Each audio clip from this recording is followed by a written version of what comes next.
Welcome to In a Minute. I'm Robin Heiskell, and we are reading through the Bible book of Matthew, one chapter a day, 5 days a week. That means that we will explore all of Matthew in about 5.5 weeks. So let's get on with it. In Matthew chapter 18, the disciples come to Jesus with a question of who is considered to be great in the kingdom of God. Their question sparks the fourth teaching section found in the book of Matthew.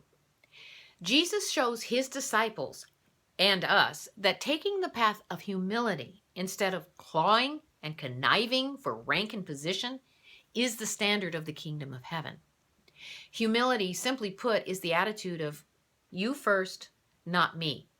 And it flies in the face of our deepest human wants and desires, but it's absolutely vital for entrance and greatness in God's kingdom.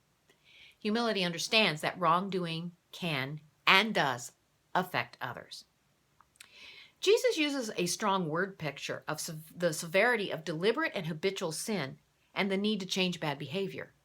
Then in verses 15 through 20, he shows how to biblically deal with conflict among the followers of Christ and shows that if we lovingly and humbly seek restoration, then God's Spirit will give us wisdom and guidance, even if more severe actions must be taken.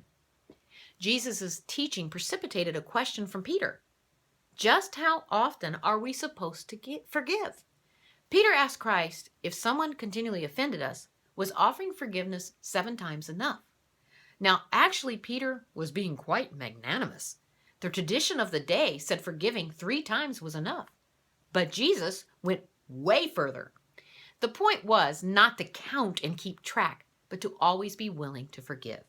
In chapter 18, Jesus wraps up with a parable that emphasizes the importance of godly humility and the attitude of forgiveness. Humility takes responsibility for the weak, seeks to resolve differences while preserving the offender's dignity, and has an unlimited supply of forgiveness. Now, let's be honest. It's hard to always be humble, compassionate, and forgiving. That is until we are reminded of how much compassion and forgiveness Christ has showered onto us. Think of it this way. If the forgiveness we are to show is in direct proportion to the forgiveness we have received from Jesus, well then, it becomes much easier to choose humility. But don't take my word for it. Read it for yourself.